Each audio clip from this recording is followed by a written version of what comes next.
जय श्री राम दोस्तों। तो प्रेमानंद जी महाराज का ये वीडियो जितना हो सके उतना शेयर करना, ताकि आजकल की युवा पीढ़ी ब्रह्मचर्य और भजन की शक्ति को समझकर अपने लक्ष्य को प्राप्त कर सके। तो वीडियो को पूरा देखना, और वीडियो अच्छा लगे तो लाइक और चैनल को सब्सक्राइब कर देना, क्योंकि ऐसे वीडियो हमारे चैनल पर आपको मिलता रहेगा। तो चलिए वीडियो को शुरुआत करें। जी, जब कोई ताकतवर व्यक्ति आपसे ईर्ष्या कर लगातार आपके जीवन में कोई ना कोई कठिनाई पैदा करे, आप तो सबसे बड़े ताकतवर की शरण में हो जाना चाहिए। सबसे बड़े ताकतवर कौन है? भगवान।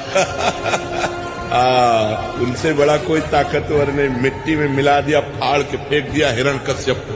इतना बड़ा ताकतवर, त्रिभुवन में बड़े बड़े देवताओं को ऐसे खिलौनों की तरह बंदी बना लेने वाला हिरण्यकश्यप, भगवान ने ऐसे फाड़ के फेंक दिया। वो नरसिंह रूप धारण करके फाड़ के फेंक दिया, काट के फेंक दिया 21 बार दुष्ट क्षत्रियों को। भगवान परशुराम भूमंडल के 21 बार संपूर्ण राक्षसी वृत्ति वाले क्षत्रियों को काट के फेंक दिया। रावण के खोपड़ियों के फुटबॉल खेलते थे बंदर। सबसे बड़े शक्तिशाली की शरण में हो जाओ, सब ठीक। आपके चरणों में कोटि कोटि प्रणाम। महाराज जी, भोजन के प्रति मेरी लालसा कम ही नहीं हो रही, रोज नए नए व्यंजनों में मेरी रुचि बढ़ती जा रही है। हाँ, तो ये 5 ज्ञान इंद्रियां हैं और 5 कर्मेंद्रियां हैं। ये पूरे चराचर जगत को फांसे हुए हैं। किसी को जबान फांसे हुई है, किसी को जनेन्द्रिय फांसे हुई है, कोई देखने में, कोई सुनने में, कोई छूने में, कोई भोगने में। पूरा संसार इसी को मना। वही कोई बलवान है जो भगवान के नाम जप के प्रभाव से, शास्त्रों का स्वाध्याय करके, साधना के प्रभाव से अपनी 5 ज्ञानेंद्रियों को इन भोगों से हटा के भगवान में लगाते हैं। भगवान में लगाने से आत्यंतिक सुख की प्राप्ति होती है, जहाँ दुख का निवेश मात्र नहीं है। आपके खड़े खड़े खाल उतरवा दी जाए तो भी आप दिख नहीं सकते। जो भगवान से प्राप्त होता है वो आत्यंतिक सुख प्राप्त होता है। ठाकुर हरिदास जी को 22 बाजारों में मार बेटो मार कोड़ो उनके, लेकिन हरि बोल हरि बोल। भगवान से जो आनंद प्राप्त होता है वो आत्यंतिक सुख प्राप्त होता है, वो कहीं नहीं प्राप्त होता। और भी जो बड़े से बड़ा पापी हो, सभी पापियों के पाप का नाश करने के लिए एकमात्र भगवान नाम है। जो हरि नाम का उच्चारण कर देते हैं, कृष्ण नाम का उच्चारण करते हैं, राम नाम का उच्चारण करते हैं, नारायण नाम का उच्चारण करते हैं, उसी क्षण वो समस्त पापों से मुक्त हो जाते हैं। कुछ नहीं, कोई भी विघ्न तुम्हें जिते विनायक शुभ अशुभ विघ्न करे नहीं कोई, विघ्न करे नहीं कोई, डरे कलिकाल कष्ट भय, हरे सकल संताप हरसि हरिनाम जपत जय। जहां तुम्हें लगे विघ्न हो गया वहीं बोलना जय जय श्री राधे। फिर देखना विघ्न जो है वो तुम्हारे लिए मंगल विधान कर देगा, क्योंकि साथ जितने हैं प्रभु के सेवक हैं, कोई भी विघ्न विनायक ऐसा नहीं जो प्रभु के विमुख होकर के तुम्हारी हानि पहुंचा सके। मान्यता है, तुम जैसी मान्यता करोगे वैसे तुम्हें दर्शन होने लगे। इसको ब्रह्मचर्य धारण करना है, ध्यान देकर सुनिए।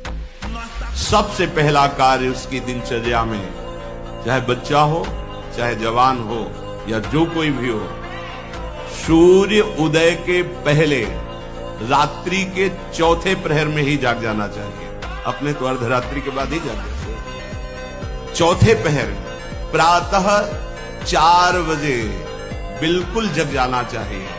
और जो 8-10 बजे तक सोता है वो कोई भी हो, ब्रह्मचारी रह नहीं सकता, ब्रह्मचर्य रह नहीं सकता। वो स्वप्न दोष का शिकार होगा, वो नाना प्रकार की कुचेष्टाओं का शिकार होगा पक्का। क्योंकि बुद्धि को सत्य प्रकाश की तरफ प्रेरित करने वाले भगवान भुवन भास्कर हैं। वो पधार रहे हो, आप सो रहे हो सैया पे, आपकी आयु श्री कीर्ति बल सब नष्ट होगा। देखो ना जो 10-10 बजे तक सोते हैं, देखो ना उनसे बात करके देखो, एकदम ऐसा लगता है बुझा हुआ जीवन, कोई भागवतिक तेज उत्साह न वाणी में, न नेत्रों में, न तन में। क्या जीवन, मृत जीवन। वो ऐसी स्थिति पैदा करेगा कि आप फिर उसी क्रिया पे आ जाए। पर एक बार हिम्मत करके आपको चलना होगा, तभी आप बलवान हो सकते हैं। बिल्कुल ठीक समझना, नहीं आपके आंतरिक बल को नष्ट कर दिया इस क्रिया ने, इस व्यसन ने आपको नष्ट। अब आपको बलवान हो, आप पुनः वैसे हो सकते हो कसम खा के। नहीं, महीना पूरा होने में जो प्रमत्त स्थिति आएगी वो सारी कसम खूंटी में टंगवा देगा, क्योंकि वो एक ऐसी उन्मत्तता होती है, प्रमाद स्थिति होती है। सत्संग और शास्त्र स्वाध्याय और नाम जप, भले गृहस्थी में हो 30 मिनट अगर हम शास्त्र स्वाध्याय कर लें तो अमृत है साधकों के लिए। चाहे गृहस्थ हो चाहे विरक्त हो, जरूर स्वाध्याय करना चाहिए। किसी भी संत महापुरुष पर जिस पर श्रद्धा हो उसके प्रवचन सुने, और जो भी भगवान का नाम प्रिय हो वो नाम सुमिरन करे। इससे आपका चिंतन बदलेगा, और व्यायाम प्राणायाम से शरीर की नस नाड़ियां मजबूत होगी। शुद्ध आहार से आपको एक सपोर्ट मिलेगा। तो आप तीनों पर दृष्टि डालें, आहार ठीक हो, भजन साधन से चिंतन आप अपना ठीक कीजिए, और संकल्प दृढ़ निश्चय के द्वारा उन अशुभ क्रियाओं को दूर कीजिए। 75 साल का हूं, ऐसे से ऐसा ऐसा ऐसा। इसलिए ब्रह्मचर्य भिक्षुक को चाहिए किसी भी विपरीत शरीर से परिचय न ले, एकांत मिलन की बात ना हो, किसी भी तरह से अपने मन की कमजोरी सामने वाला ना जान पावे। ब्रह्मचर्य भिक्षु को चाहिए कि वासनावर्धक, पुष्टिकारक भोजन, पेय, वार्ता, दृश्य इनका परित्याग कर दे। जैसे बहुत ज्यादा ईंधन हो तो अग्नि उतनी ज्यादा बढ़ेगी, ऐसे जितना पौष्टिक आहार करोगे उतने काबाग्नि बढ़ेगी। शरीर का श्रृंगार, शरीर की शोभा, शरीर को सुख आराम देने की भावना वाला कभी ब्रह्मचारी नहीं हो सकता। आप गंदी बातें करोगे, गंदी हरकतें करोगे तो विश्व में कोई ऐसा वैद्य नहीं कि आपको ब्रह्मचारी दवा से बना दे। मान लीजिए, हमारी प्रार्थना मान लीजिए, यदि आपने अंगों को छेड़ा नहीं है तो लिख लो, आपका ब्रह्मचर्य क्षीण नहीं हो सकता। मानसिक चिंतन गंदा, प्रक्रियाएं आपकी गंदी, खान पान आपका ठीक नहीं, तो एक रोक के आप देखते जाना, आपको भजन में रुचि क्या हो, शरीर को नहीं संभाल पाओगे। मन के कहने में कभी अपने आप को मत फंसाओ। जब तक ये प्रभु की तरफ आपको प्रेरित ना करे तब तक इसको अपना दुश्मन मानकर इसका विरोध ही करते रहिएगा। मन का जैसे अपने दुश्मन के प्रत्येक कार्य पर निगरानी करने वाला दुश्मन के प्रहार से बच जाता है, क्योंकि हर क्षण वो सावधान रहता है, वैसे ही जो उपासक मन पर नजर रखकर इसे दुश्मन के भाव से देखता है वो सावधान रहता है और मन के प्रहार से बच जाता है। जहां कहीं ये उल्टा आपको ले जाने के लिए करे, बस इसकी सुनना नहीं, बिल्कुल इसके विरोध में हो जाना। ये बड़ा बलवान है पर तुमसे बड़ा नहीं।